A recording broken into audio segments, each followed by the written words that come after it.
With any new From Software release comes yet another debate on difficulty, along with heated discussions about an easy mode, so that the Dark Souls series or Elden Ring may finally be accessible to all.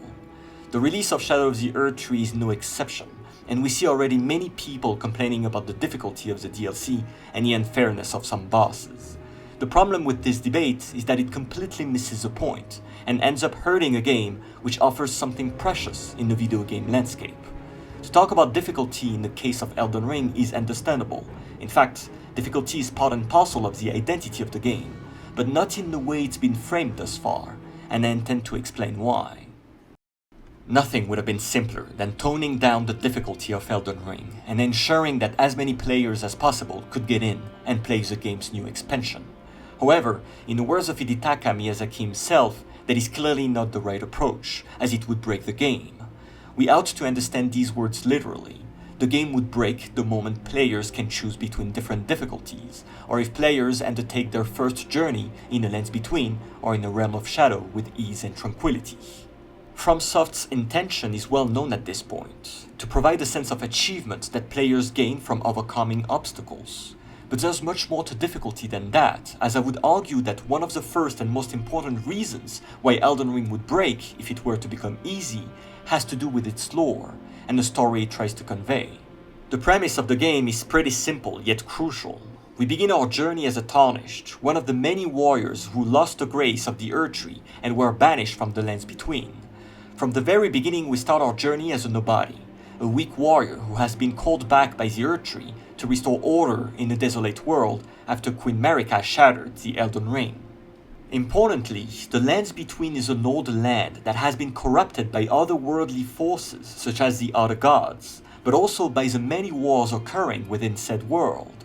To be weak and powerless in such a context is all too normal, and participates in making the player feel the magnitude of the stories and conflicts which surround them. There are gods and demigods out there, but there are also terrifying entities that escape our understanding, and even locations which should never be discovered nor visited. So how could we be an all-powerful entity, given the scope of the game and its lore? Difficulty is a presupposed condition of our existence as Tarnished, and our place in the world. For the latter to feel desolate, that is, for the world to feel coherent and in line with its history, we need to struggle, to hurdle. That premise is similar to the one in the manga Berserk, which has been a huge inspiration for the Dark Souls series and of course Elden Ring. Consider for a moment the protagonist Guts, and what it would mean if he was breezing through the hordes of demons he has to fight. His identity, just like ours, revolves around being a struggler, that is, someone who defies otherworldly entities. So from the start, Guts' journey is a difficult one, and it has meaning because of that difficulty. Playing Elden Ring implies being frightened, even terrified at the sight of unspeakable enemies. The eerie design of some creatures and bosses can only be paired with an equally daunting power, one which seems overwhelming and impossible to conquer. When we enter a boss area for the first time, we cannot help but wonder what the enemy will be able to do, which type of attacks they will perform, etc. To put it differently, enemies are not only mysterious because of their identity or physical form, they are also mysterious because they contain a power which we even fear to imagine. Difficulty offers us a way to marvel at the display of powerful entities, which, given time, we may be able to defeat. Of course, difficulty is meaningful in this case because it is adequate, it is fair, and the experience we gain fighting bosses allows us to discern attack patterns better and retaliate more efficiently. It's a battle of attrition, if you will, and FromSoft is famous for designing games which require patience, attention, and dedication. Come to think of it, Elden Ring is not as hard as it may seem.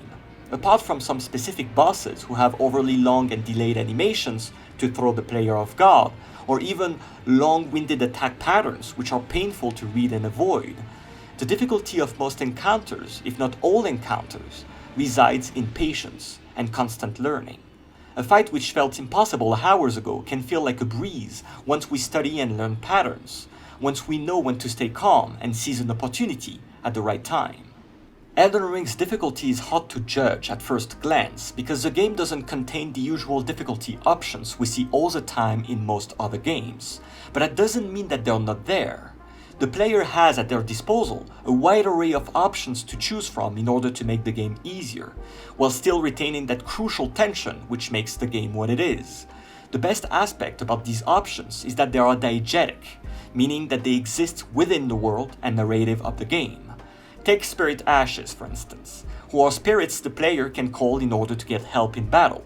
Spirit Ashes can be very helpful in distracting an enemy, creating openings for us to attack, etc. So useful, in fact, that some players consider them too powerful or detrimental to the pleasure we have when fighting an enemy one-on-one.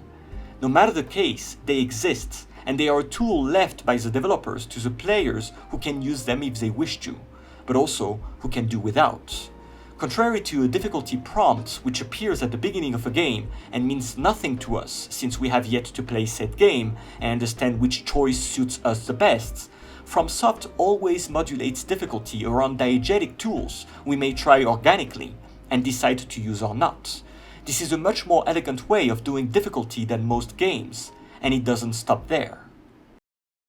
At its core, Elden Ring's difficulty is arbitrary. By arbitrary, I mean that it is up to the player's discretion to choose how they want to approach the challenges of the game. There are so many ways to approach a fight that difficulty is not a fixed principle we cannot circumvent. I mentioned the Spirit Ashes, but the equipment and types of builds we have also contribute to difficulty, just as much as our playstyle when roaming the world. FromSoft's latest game offers countless possibilities to back down from a hard encounter and go explore the world instead, which results in leveling up and getting ready before fighting that boss again. Shadow of the Erdtree functions more or less the same, in that exploring the new region allows players to collect Scadutree fragments and revert Spirit Ashes, which strengthen our character. Again, we may head on and rush to fight bosses with more or less success, but we may also back up and choose to explore the world for ways to slowly get stronger. What's hard in Elden Ring, then, is not the bosses we keep fighting for hours on end and as stubbornly as possible. What's hard is accepting that we are not ready for them yet, that we may need to consider changing our build, our fighting style, or that we may need to explore more. Accepting defeat and shifting our perspective about the way we're fighting and what we should do instead is hard, because it requires us to adapt and change. Elden Ring remains first and foremost an RPG, not a boss rush, which means that it's a game in which we slowly progress and get better, whether because we have better stats, better items and equipment, or a better understanding of its systems. Patience is the most important mantra to apply when battling in the arena, but also outside of the arena, in the way we have to go through the world and take it in. Now, we may mourn the DLC's emphasis on collecting fragments to the detriment of the leveling system, which is more or less meaningless in the expansion of the game. This choice might divide, but it's an understandable one if we look at the lore once again. We may only speculate about the identity of the Land of Shadow, but suffice it to say that it is presented as a place obscured by the Erdtree. The choice of words is interesting here, when looking at the lore, because the new realm seems to be both part of the Lands Between and yet separate from it. In other words, the Land of Shadow is a place that feels connected to the world, but also obscured, difficult to see as if hidden from plain view. The paradoxical nature of this realm has an influence on its difficulty, in that it is a land that functions both similarly and differently from the base game's playground. The Scadutree fragments embody a leveling system which feels both familiar and different from what we were previously used to. From a lore standpoint, it works, and I would opine that that alone is reason enough to embrace the new system, however imperfect it might be. Once again, lore and difficulty are intertwined, which is central in understanding the intention behind Elden Ring's design. All these considerations, while favorable to a positive reevaluation of the game's difficulty, don't mean that the latter is perfect. The recent patch increasing the efficiency of Scadutree fragments, or the update allowing players to use their horse during the last battle of the game, something that was not possible to do for several years since the game came out, are a testament to the fact that FromSoft have been misjudging some encounters. There are also some interesting and disturbing exploits within the game, such as the one involving Commander O'Neill. This fight is one of the harshest ones in the game, except for a fascinating detail. People actually found out a way to defeat the boss without having to fight it, by triggering a glitch when dying at a specific time and at a specific spot near the boss area.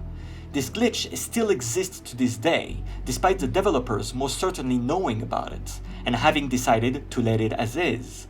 The fact that FromSoft hasn't done anything about it for several years is very much telling.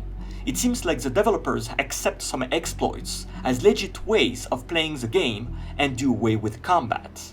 As the glitch is very hard to trigger and probably requires just as much time to trigger as to fight and defeat the boss proper, we may consider it as one of the many acceptable ways to cheese the game. I always considered the cheesing of a game to be one of the most satisfying things to do when playing, and Elden Ring is no exception. Using the environment to our advantage provides an added layer to the combat system, which leads to some interesting fights. And there's nothing wrong with that. Wanting to use a level design to our advantage is totally acceptable, and even encouraged in specific instances. In a world in which we fight gods and demigods, along with abominable creatures, why wouldn't we use our wits to go by and survive? Any advantage we use in battle is fair play.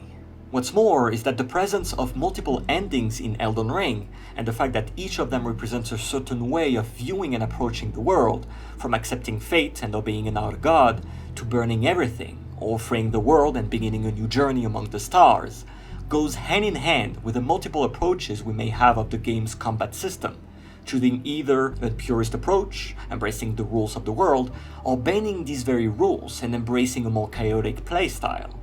The choices we make regarding the story are not so different from the choices we make when playing, and there are as many viable story choices as there are playstyle choices. If we stand back for a moment and analyze all the elements of the game, we can see that they are all intertwined with difficulty one way or another. The message system, for instance, is a perfect case of a tool which helps players while not modifying the difficulty directly. Reading messages other players left on the ground may hint at what to avoid or be aware of regarding an area. However, if these messages help gaining some clues about what to expect, they are deliberately vague and contain such laconic information that the pleasure of exploring locations remains intact. Reading about an enemy coming up on the left is not enough for me to know all about what's going to happen or what's going to attack me. In truth, the message system is much more important than we made it out to be. The presence of messages all around ensures that players constantly feel like the locations they are struggling to pass through have been explored by someone else before, someone who succeeded doing so, which means that it is possible, that we can do it too. These effects on the player's mind are reminiscent of what the Let Me Solo Her episode achieved. As a reminder, Let Me Solo Her is the name of a player who offers help defeating Malenia, i.e. the most difficult boss of the base game. The idea is simple. Any player who summons the one called Let Me Solo Her lets them defeat Malenia alone while staying back and enjoying the show. Not only is that mysterious player fighting that boss to help others, they also do it half naked, increasing the challenge significantly. Seeing this player fight in our stead shows us that the boss, however incredibly hard it may be, is beatable, that someone has done it and keeps doing it. Difficulty in this case is turned upside down. At first, having Malenia be beaten for us by someone else makes it so that the boss offers no challenge whatsoever to us. That said, the performance displayed by another player online is also inspiring, as it showcases how accessible even the most difficult encounters are. It follows that summoning other players is not just a way to lower the difficulty, but maybe, and more importantly, it is a way to show how accessible the game truly is, in that others before us and after us will succeed doing something that seems out of our reach. When I fight alongside comrades, I always look at some of them in awe at what they are able to do in the game, which motivates me to continue improving. Whether through summoning other players or reading their messages, activating their bloodstains or looking at their ghosts moving around us, Elden Ring's multiplayer system represents the best type of difficulty modifier, one that reminds the player that they are not alone, thus creating solidarity and fraternity in a bleak world. This is precisely something we, as Tarnished, have that other entities in the Lands Between don't. Fraternity is what we get to experience, what makes us stronger and able to go head to head with gods and demigods. It is true that the game requires us to get better, fight better, and get good, as is commonly said. But our strength doesn't solely reside there, for our desire to help, share, and fight alongside comrades in arms is what distinguishes us, what makes us more than a mere tarnished. When the I becomes we, Elden Ring offers the best type of difficulty we may find in any video game. A difficulty revolving around lending a hand, but also accepting the hand stretched out toward us. There, the harsh struggle we face exists in all its beauty because it is shared.